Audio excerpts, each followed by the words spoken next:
If your ping comes back to 60, 80, or north of that, what's your next step? What's going to tell me what's going on between there? Something I covered right at the beginning. What's going to give you information along the way? Exactly. So you establish that there's a problem. Now you run that trace route, and it's going to tell you where out here that slowdown is occurring. Okay? So there you go. So now you run the trace route, and then you can pinpoint where that is. But if you're good all the way through here for the customer, then this is on our end, and we need to contact our ISPs and say, hey, there's a handoff problem between this customer and our point to internet.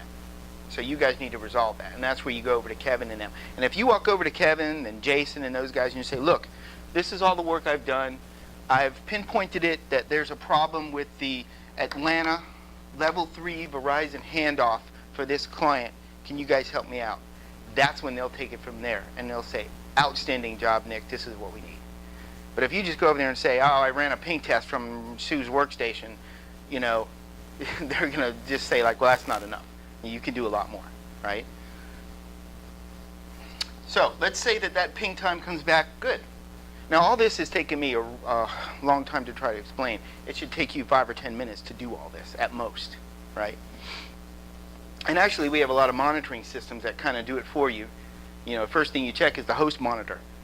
You know, I know you said you check the outage map, but that doesn't really tell you anything. The host monitor that we have up there, that will tell you a lot more of what's going on. So we have a few quick reference points that you need to learn to use the tools that we have in place, right? But let's say you troubleshoot it all the way to here and it's good.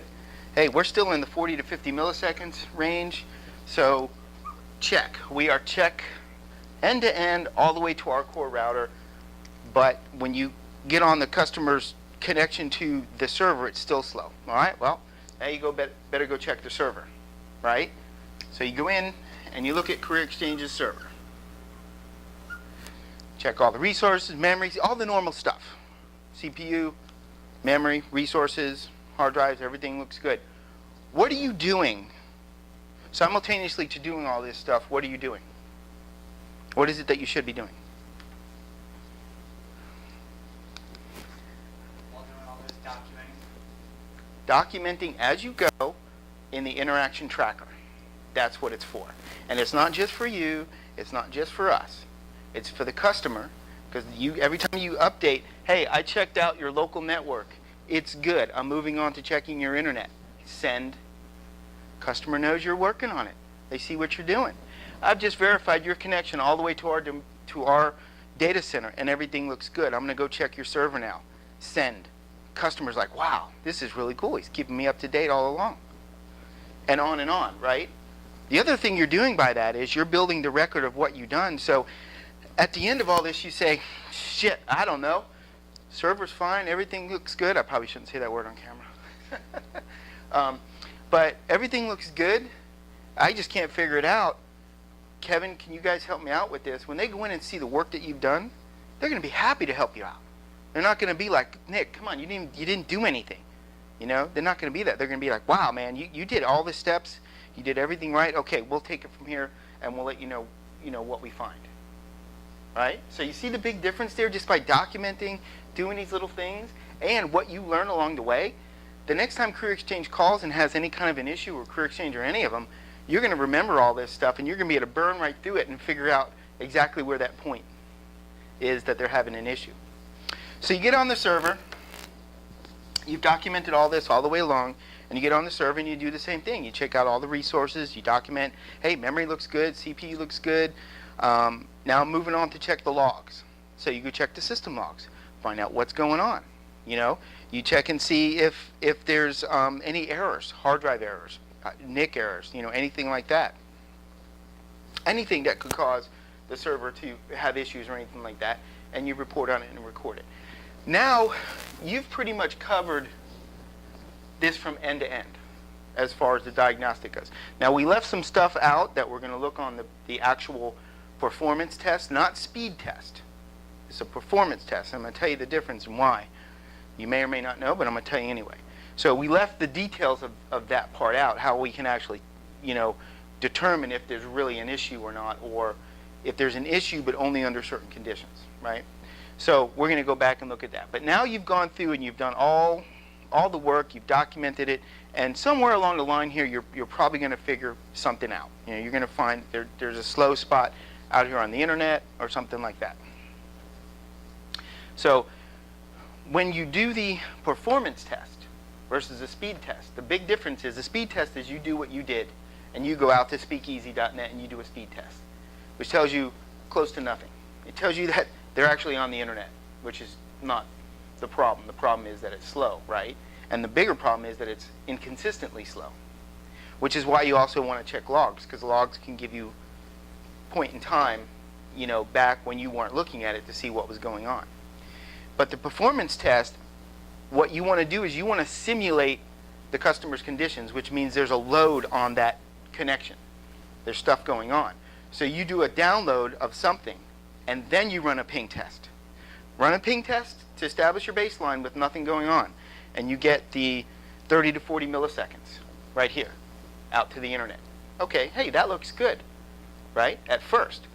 But go out there and do a download of a file, and then run your ping speed test.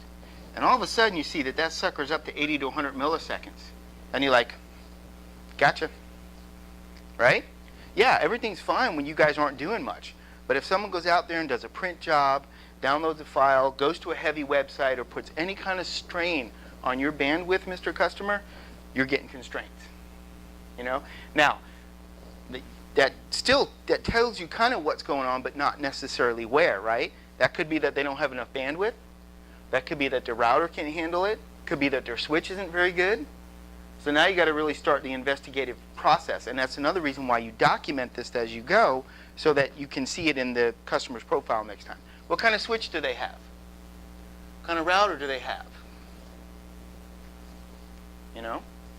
I know ClearExchange has good routers because it's provided by their decent routers because it's provided by their ISP. So that'll answer that question.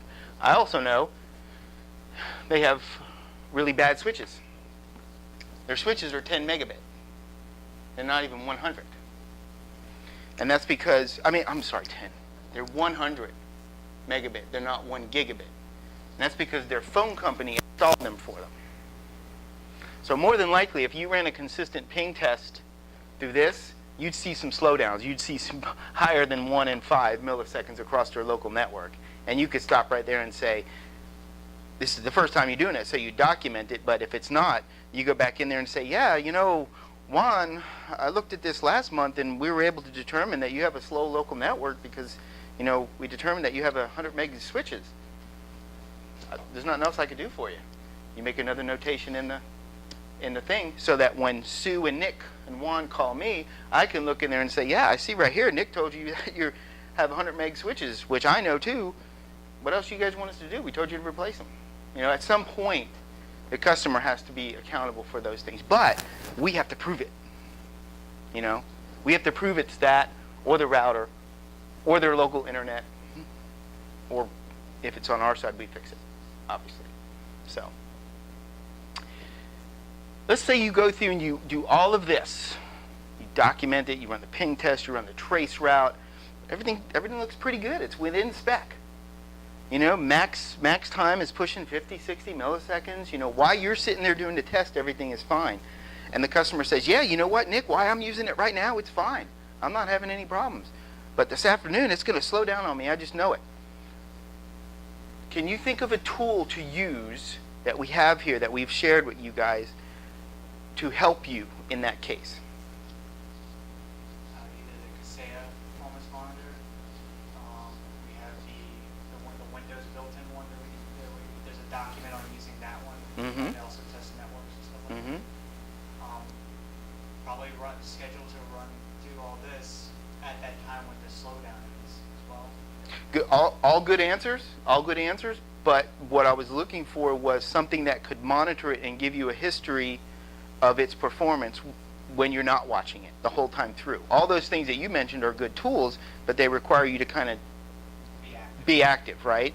So the same tool that we have up there on the monitor, I don't even know if it's still up there, called Host Monitor, it's a free download. And it's a free little program download that's harmless to anything. You'd want to download that on this computer. Say it's Sue's computer. We're focusing on Career Exchange. You put host monitor on there, right? Monitor. And then you program it to practice it here so you know the tool. It's easy. I mean, literally, it's, give me an IP address and monitor it, and it goes. So you point it to the router. You point it to the internet, Google. You point it to our core. And you let it monitor those. And then when you come back in and they say, okay, it's slow, Nick, you come back in and say, okay, to their router's good, to Google is good, oh, I see it, but to our core it's bad. Now let me run a trace route because now I know the problem's here. Now you've pinpointed it to an area. You've confirmed that there's an issue, and then you can pinpoint it towards an area just based on this information. And guess what? You leave that tool on her computer. Because the next time even if you leave it running for this purpose, but once you've troubleshot that, you can close it, but you leave it on her computer because the next time you need to troubleshoot something, you just turn it on. And some customers have this problem when they have a server, so you put it on the server. From the monitor, and even with this one, you may want to monitor the IP of another workstation on that network. This is another workstation, so let me go ahead and ping that one. So if you ping from here to here, this workstation to this workstation, that's going to give you the performance of their switch, right?